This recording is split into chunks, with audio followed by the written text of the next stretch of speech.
Okay.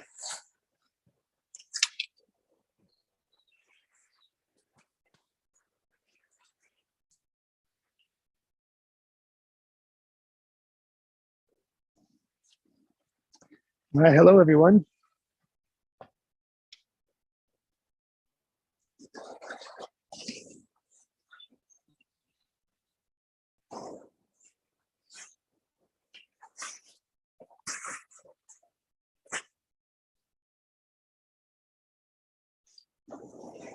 There we go. Okay. Well, we're in a lovely, lovely space today.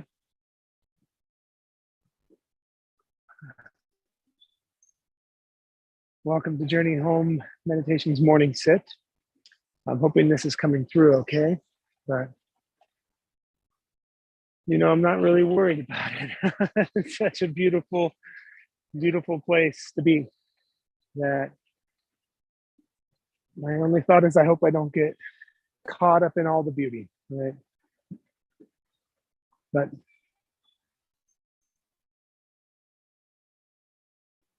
I'm at Tuval Park in the Medford area, Southern Oregon. I had some business to attend to this morning, helping my oldest son out. And this was a nearby park, and I get reception, so I'm here. All right. Well, good morning, good afternoon, good evening, wherever you are. Welcome to Journey Home Meditation's morning sit. I'm Michael. So we'll begin by finding our meditation posture. You could be on a pillow, as I am. You could be in a seat with your feet flat to the floor,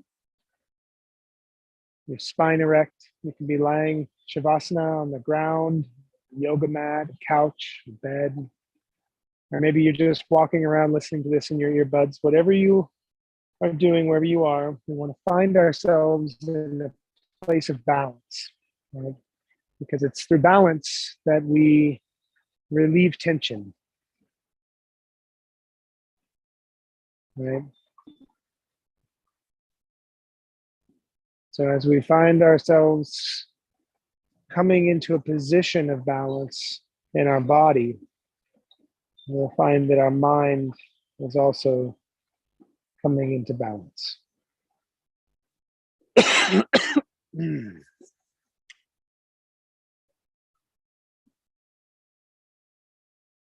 We want to sit with our spine erect, shoulders dropped, shoulder blades slightly together. You can have hands facing up or down on your lap, on your knees, or resting in front of your stomach. One hand over another.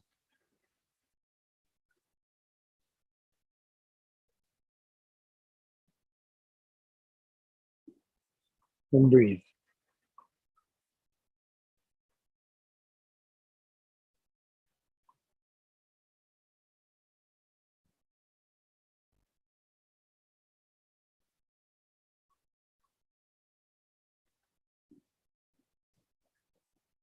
We don't need to change our breath right now.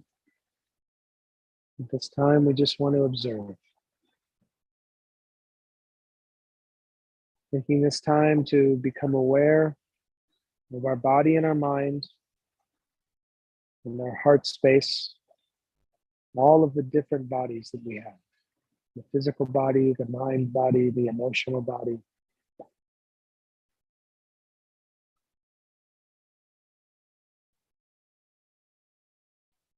And our breath is a doorway in.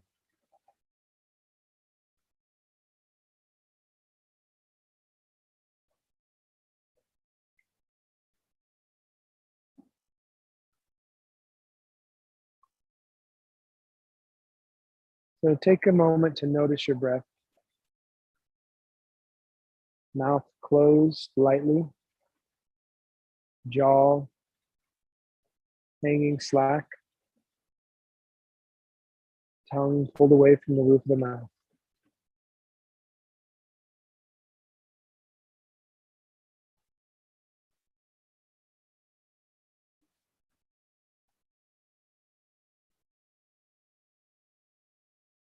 Hmm.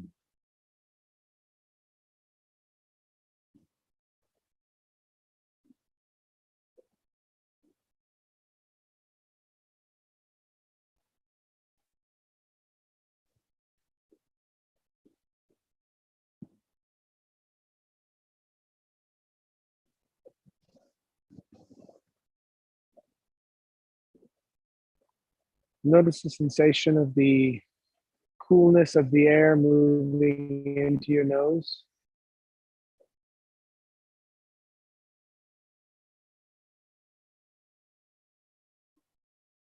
Stomach expanding with each in-breath.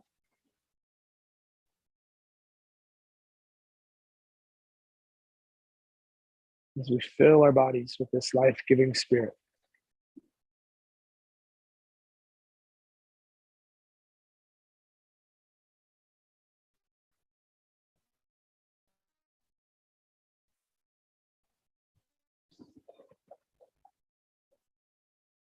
Allow the eyes to close.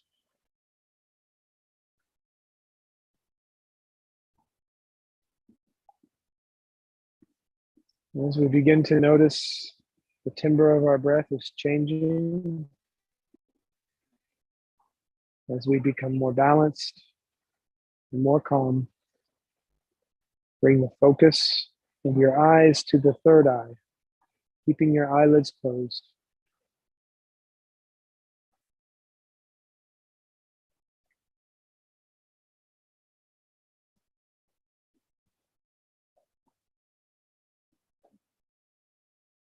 And breathe.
As we bring our awareness, following the breath into the body,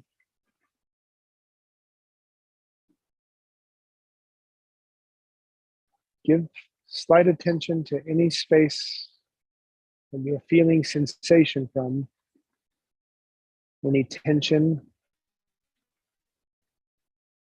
any places you're struggling to relax.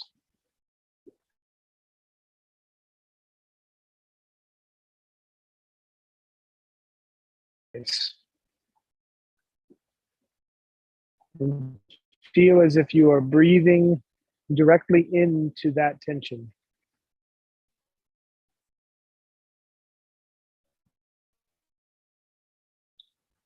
If you're having strain in the lower back, breathe deeply into the lower back.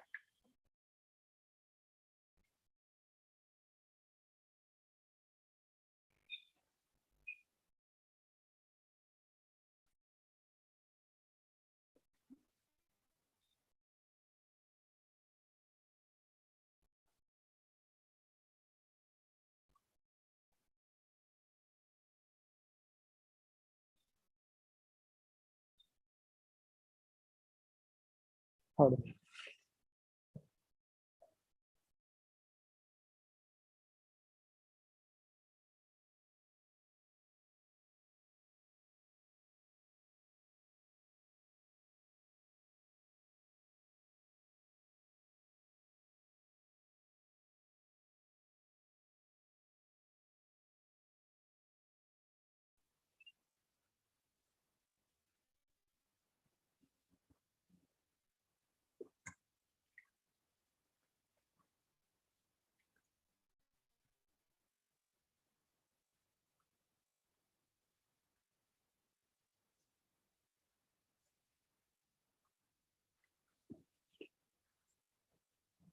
Finding balance on a log hanging over the edge of a river.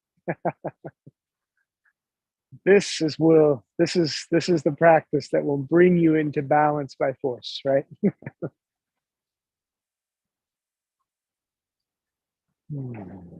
Relax.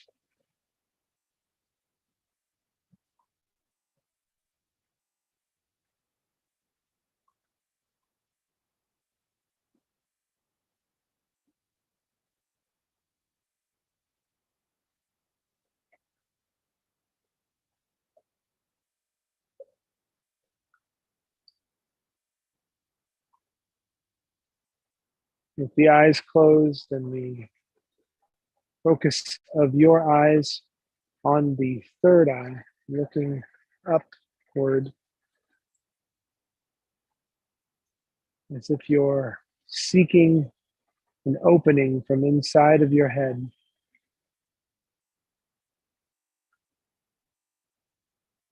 Bring that awareness to the third eye.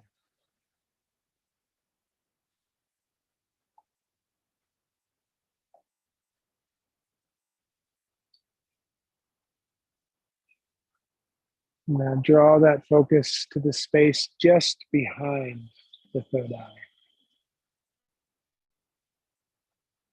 And watch as your thoughts begin to melt away.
As your awareness goes deeper into the body,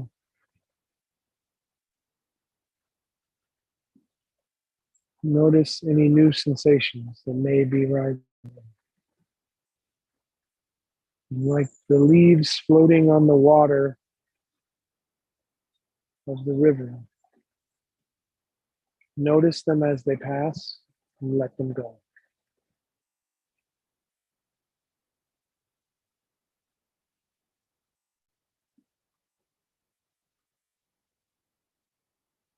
Any sensation, any thought,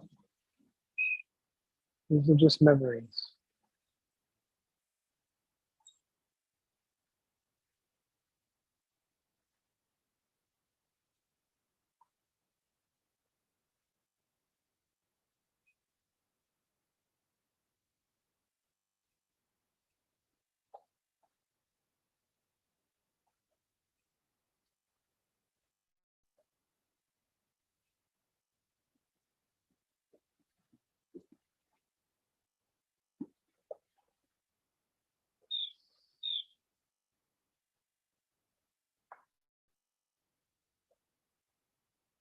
These are just memories.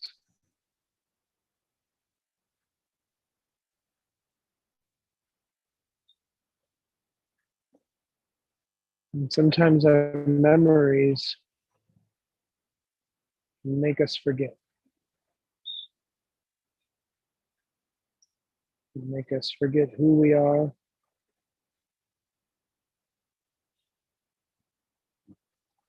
and where we are right now.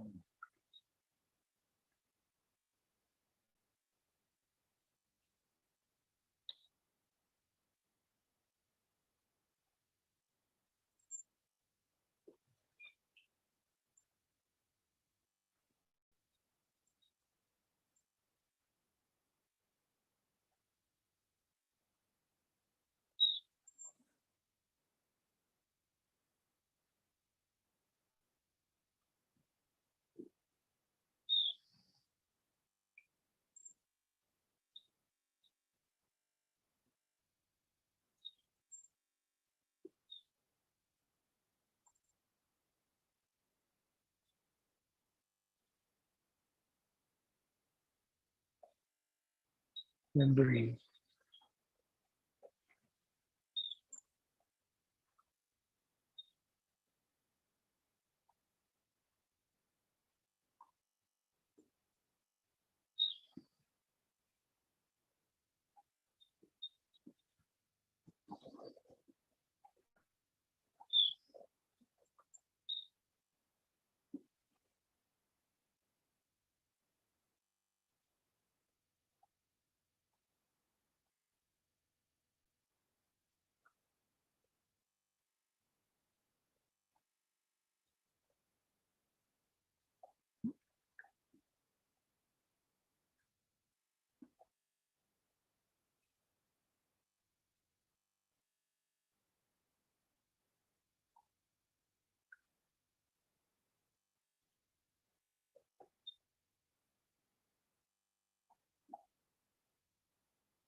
As we continue the practice of noticing sensations and thoughts and allowing them to pass, we begin to understand the techniques and dynamics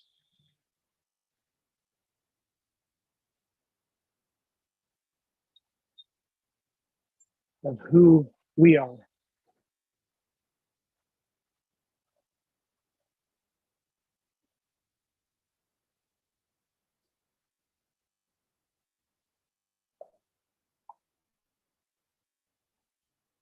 We can begin to more fully grasp the notion that I am not this body. I am not this mind. I am not this body. I am not this mind.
and breathe.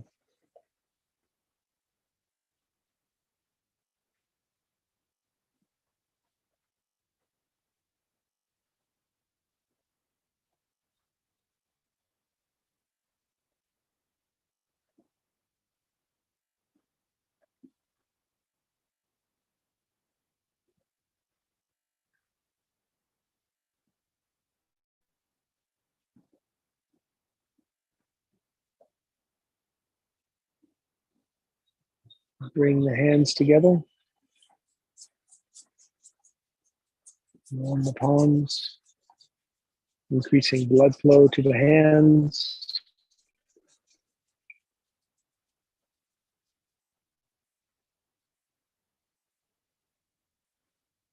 Covering the eyes, you can slowly open your eyes into the palms of your hands.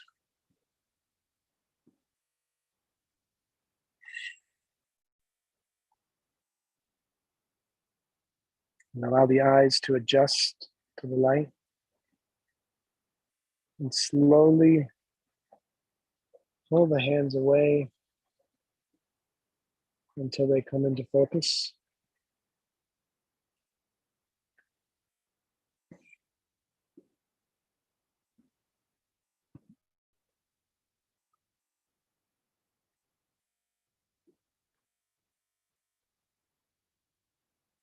Feel the sensations of your body awareness shifting as you open your eyes and bring your center of focus from the inside back to the outside world.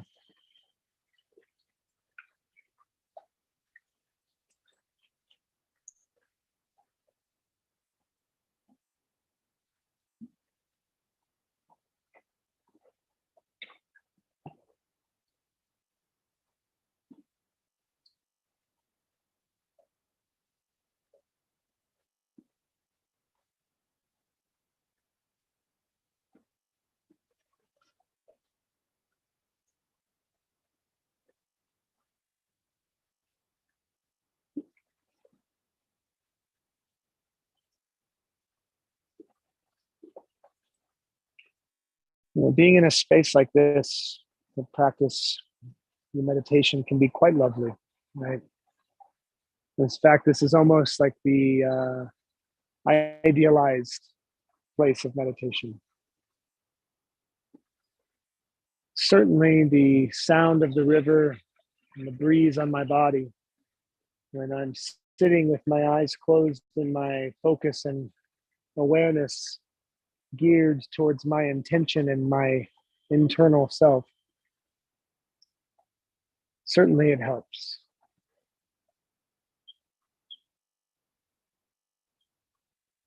And what's also true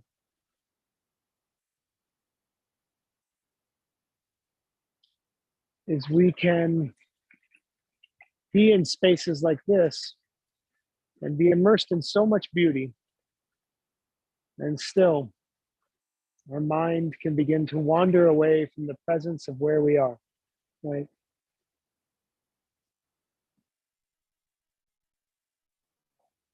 It happens when we're watching a movie or reading a book, sitting with a loved one, riding in cars, sometimes even driving. Our thoughts are like Velcro, thousands of tiny little hooks that hook into the softness of our focus. And it can easily pull us away. And when we come to a space like this and we bring our practice, allowing our breath to remind us of our body and our posture, feeling the quality of the breath, the fullness and the emptying of the body of the air, making adjustments as needed. When we come back into an open-eyed awareness of our surroundings. It's as if the colors can become more vibrant. And every little wave on the water becomes more stark and contrasted.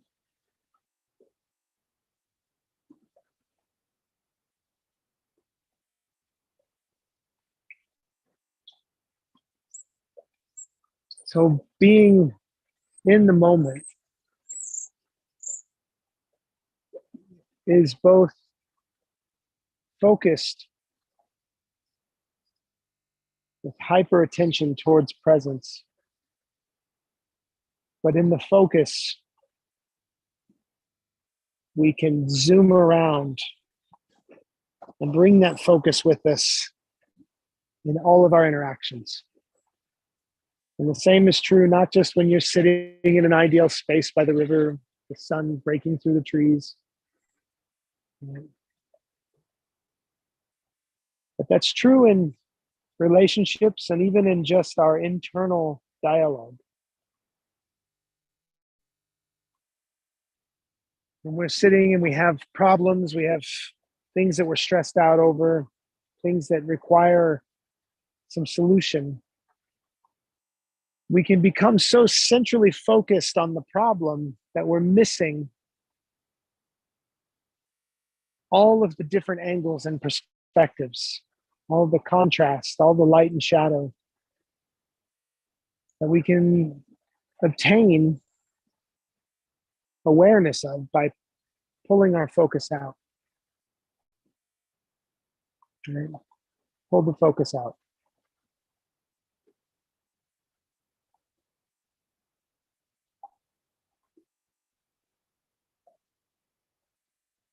So going inward is a way that we calm our mind from using the senses as tools to reinforce biases or identities, and allows us to have the senses become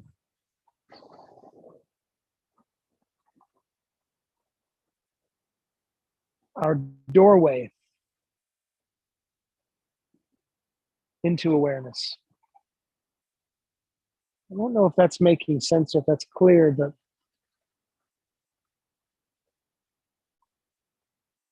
I think that's the best way I can understand it right now.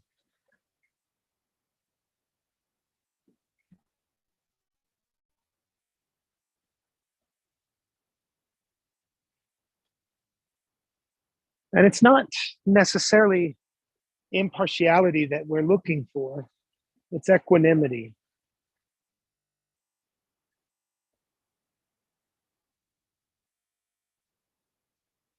And that's not to say that when we face a situation where we have conflict or turmoil or where there's suffering, that we have to see both sides of the situation as valid and correct or healthy, but it's that we see all aspects of the situation as part of what is.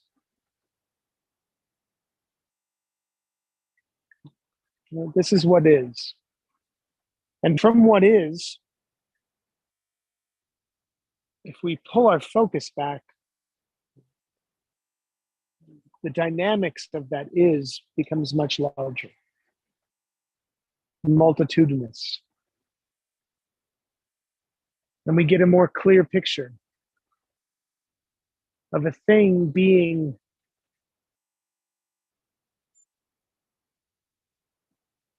multidimensional. And it's not flat. It's not black and white. And in seeing the multiple dimensions of any situation, whether it's a conflict or even when you're feeling good, sitting by this river, being able to fully embrace what is happening by accepting it allows me to slow down my experience of it. And from that vantage point, I can, with clarity, move forward. And this is particularly stark when we're dealing with a conflict, whether it's a decision we have to make or an argument that we're in, or maybe we have a conflict we're remediating, whatever it may be.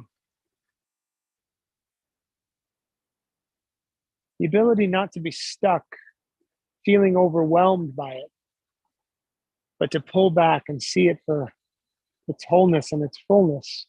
That's equanimity. It's moving forward in a way that says, this is what I make of it. And from that place, we can, with confidence, step into the next place. Right?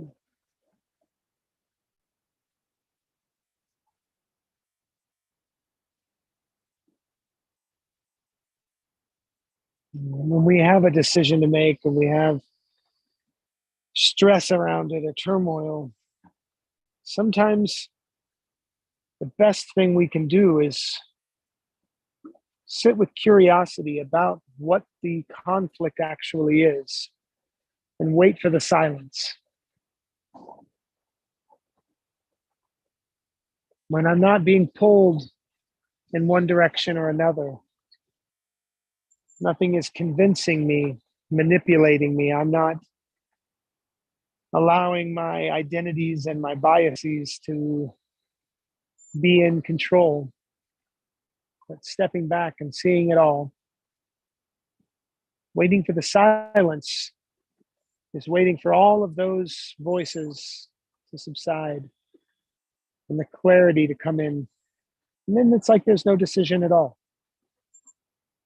It's almost like the decision was always an illusion in the first place. Right?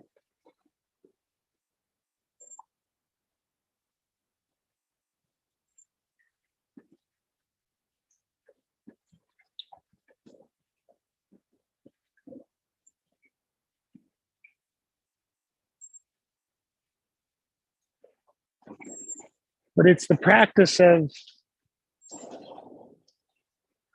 going inward, stopping the commotion of sensory magnanimous behavior, right? Where my senses are being drawn like magnets towards something, distractions. Where my thoughts that constantly inform me who I should be and how I should be and where I should be, when that can go away in this practice, that's where we reach the silence. And even if it's just for a moment of calm, we relieve ourselves of the need to do anything but be.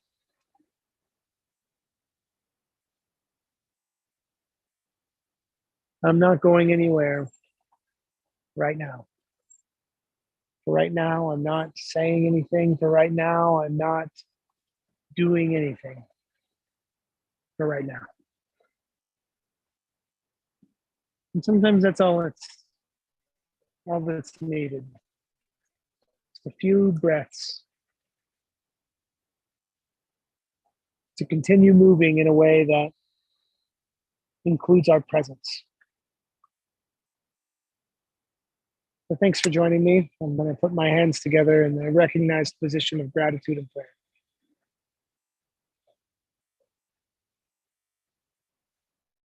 My gratitude today is for this lovely place. Lovely, lovely place.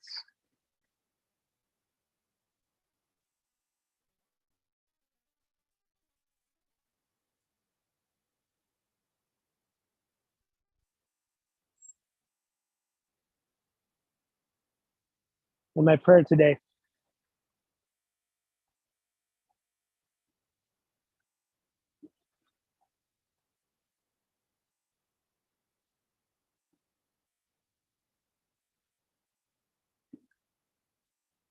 Loka samastaha sukinoho bhavantu. May all beings be happy. Thanks for joining me on the journey home. Been coming to you from Riverside Park in Southern Oregon. Quite happy to do so. Check us out on Facebook, Facebook page Journey Home Meditation, and Facebook group Journey Home Sangha, Sangha. You can also go to our YouTube, our Instagram, and soon we'll be addressing all of this through our website. If you go to Linktree, that's linktr.ee/Journey Home Meditation. You can find a link to all of our social medias, as well as our Patreon. And it's this support through Patreon that helps to alleviate some of the cost that's being accrued creating these programs. And beyond just the morning meditations that I do 6 days a week that are always free, developing other programs as well, such as mindfulness for elders and care facilities and memory care facilities. Putting together a proposal to bring mindfulness meditation into our schools, as well as our correctional facilities. Bringing these practices to the vulnerable populations who are generally underserved by the space required to know yourself, right? And I truly feel that when we get to know who we really are, we can begin to allow the identities and behaviors that we have that are harmful or toxic to ourselves and others to subside. I truly believe this. So that's the goal. Soon, I will be posting a schedule for some personal classes. If you are a Patreon member, these classes will be greatly discounted. And if you're not a Patreon member, there is, of course, a sliding scale, as well as the potential for scholarships, depending on the class and the situation. So thank you so much for being here today.